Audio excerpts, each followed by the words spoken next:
जय श्री कृष्ण, राधे कृष्ण। ओम नमो भगवते वासुदेवाय। पूर्व श्लोक में कहा गया है कि जो सन्यासी है वही योगी है, पर इनका एकत्व किसमें है इसका वर्णन आगे के श्लोक में करते हैं।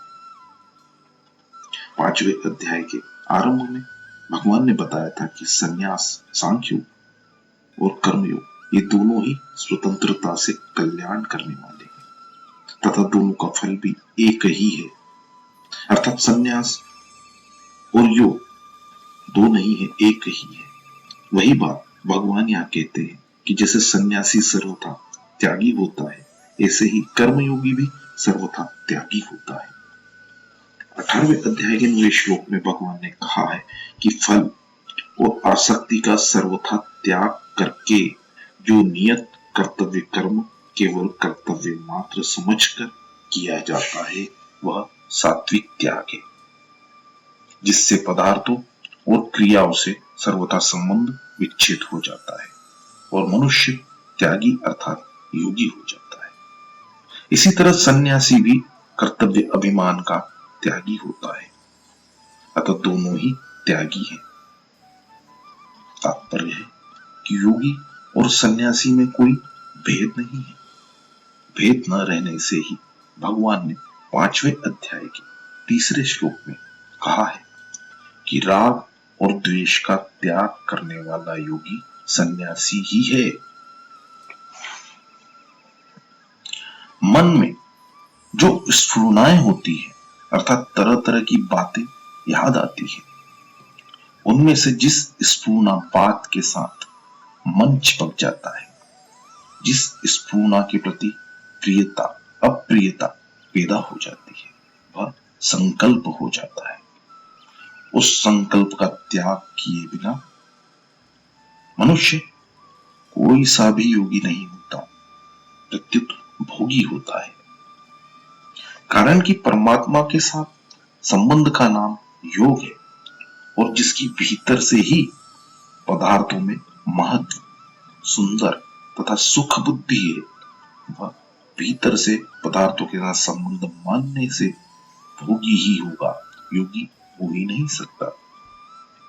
वह योगी तो तब होता है जब उसकी असत पदार्थों में महत्व, सुंदर तथा सुख बुद्धि नहीं रहती, और तभी वह संपूर्ण संकल्पों का त्यागी होता है तथा उसको भगवान के साथ अपने नित्य संबंध का अनुभव होता है। यहाँ कश्चन पद से यह अर्थ भी लिया जा सकता है कि संकल्प का त्याग किए बिना मनुष्य कोई सा भी योगी अर्थात कर्म योगी, ज्ञान योगी, भक्ति योगी, हठ योगी, लय योगी आदि नहीं होता। कारण कि उसका संबंध उत्पन्न और नष्ट होने वाले जड़ पदार्थों के साथ है। अतः वह योगी कैसे होगा? वह तो भोगी ही होगा। ऐसे भोगी केवल मनुष्य ही नहीं है, प्रत्युत पशु पक्षी आदि भी भोगी है, क्योंकि उन्होंने भी संकल्पों का त्याग नहीं किया है।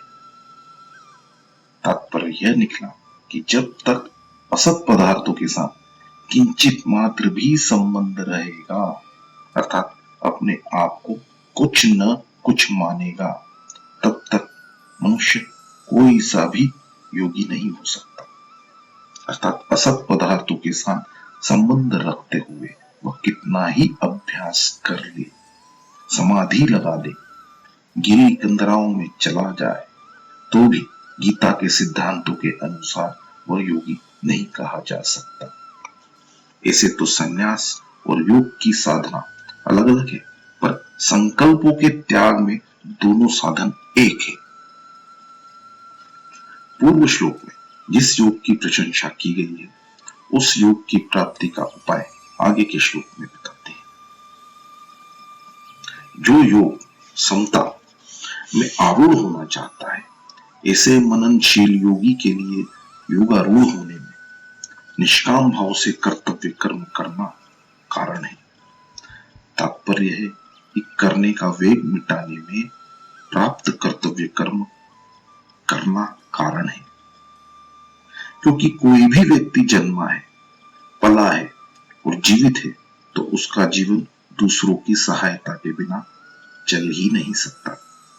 उसके पास शरीर, इंद्रियां, मन, बुद्धि और अहम तक कोई ऐसी चीज नहीं है जो प्रकृति की न हो। इसलिए जब तक वह इन प्राकृत चीजों को संसार की सेवा में नहीं लगाता, तब तक वह योगारूढ़ नहीं हो सकता, अर्थात समता में स्थित नहीं हो सकता। क्योंकि प्राकृत वस्तु मात्र की संसार के साथ एकता है, अपने साथ एकता है ही नहीं। प्राकृत पदार्थों में जो अपनापन दिखता है, उसका तात्पर्य है कि उनको दूसरों की सेवा में लगाने का दायित्व हमारे पर है। अतः उन सबको दूसरों की सेवा में लगाने का भाव होने से संपूर्ण क्रियाओं का प्रभाव संसार की तरफ हो जाएगा और वह स्वयं योगारूढ़ हो जाएगा। यही बात भगवान ने दूसरी जगह अन्वय व्यतिरेक रीति से कही है कि यज्ञ के लिए अर्थात दूसरों के हित के लिए कर्म करने वालों के संपूर्ण कर्म लीन हो जाते हैं, अर्थात किंचित मात्र भी बंधनकारक नहीं होते। और यज्ञ से अन्यंत्र अर्थात अपने लिए किए गए कर्म बंधनकारक होते हैं। योगारूढ़ होने में कर्म कारण क्यों है? क्योंकि फल की प्राप्ति अप्राप्ति में हमारी समता है ही नहीं। समता है या नहीं, उसका हमारे पर क्या असर पड़ता है, इसका पता तभी लगेगा जब हम कर्म करेंगे। समता की पहचान कर्म करने से ही होगी। तात्पर्य यह है कि कर्म करते हुए यदि हमारे में समता रही, राग और द्वेष नहीं हुए, तब तो ठीक है, क्योंकि वह कर्म योग में कारण हो गया। परंतु यदि हमारे में समता नहीं रही, राग और द्वेष हो गए, तो हमारा जड़ता के साथ संबंध होने से वह कर्म योग में कारण नहीं बना। असत के साथ संबंध रहने से ही अशांति पैदा होती है। इसका कारण यह है कि असत पदार्थों, शरीर आदि के साथ स्वयं का संबंध एक क्षण भी रह नहीं सकता और रहता भी नहीं, क्योंकि स्वयं सदा रहने वाला है और शरीर आदि मात्र पदार्थ प्रतिक्षण अभाव में जा रहे हैं। उन प्रतिक्षण अभाव में जाने वालों के साथ यह स्वयं अपना संबंध जोड़ लेता है और उनके साथ अपना संबंध रखना चाहता है, परंतु उनके साथ संबंध रहता नहीं, तो उनके चले जाने के भय से और उनके चले जाने से अशांति पैदा हो जाती है। जब ये शरीर आदि असत पदार्थों को संसार की सेवा में लगाकर उनसे अपना सर्वथा संबंध विच्छेद कर लेता है, तब असत के त्याग से उसको स्वतः एक शांति मिलती है। अगर साधक उस शांति में भी सुख लेने लग जाएगा तो वह बंध जाएगा। अगर उस शांति में राग नहीं करेगा, उससे सुख नहीं लेगा, तो वह शांति परमात्मा तत्व की प्राप्ति में कारण हो जाती है। परिशिष्ट भाव यह है, योगारूढ़ होने की इच्छा वाले साधक के लिए योगारूढ़ होने में निष्काम भाव से कर्म करना कारण है और उससे प्राप्त होने वाली शांति परमात्मा प्राप्ति में कारण है। तात्पर्य है कि परमात्मा प्राप्ति में कर्म कारण नहीं है, प्रत्युत कर्मों के संबंध विच्छेद से होने वाली शांति कारण है। यह शांति साधन है, सिद्धि नहीं। विवेक पूर्वक कर्म करने से ही कर्मों का राग वेग मिटता है, क्योंकि राग मिटने की शक्ति कार्य में नहीं है, प्रत्युत विवेक में। जिसकी योगारूढ़ होने की लालसा है, वह सब कर्म विवेक पूर्वक ही करता है। विवेक तब विकसित होता है जब साधक कामना की पूर्ति में परतंत्रता का और अपूर्ति में अभाव का अनुभव करता है। परतंत्रता और अभाव को कोई नहीं चाहता, जबकि कामना करने से ये दोनों ही नहीं छूटते। योगारूढ़ अवस्था में राजी नहीं होना है, क्योंकि राजी होने से साधक वहीं अटक जाएगा, जिससे परमात्मा प्राप्ति होने में बहुत समय लग जाएगा। जैसे पहले बालक की खेल में रुचि रहती है, परंतु बड़े होने पर जब उसकी रुचि रुपयों में हो जाती है, तब खेल की रुचि अपने आप मिट जाती है। ऐसे ही जब परमात्मा प्राप्ति का अनुभव नहीं हुआ है, तब तक उस शांति में रुचि रहती है, अर्थात शांति बहुत बढ़िया मालूम होती है, परंतु उस शांति का उपभोग न किया जाए, उससे उपराम हो जाए, तो उसकी रुचि अपने आप मिट जाती है और बहुत जल्दी परमात्मा प्राप्ति का अनुभव हो जाता है।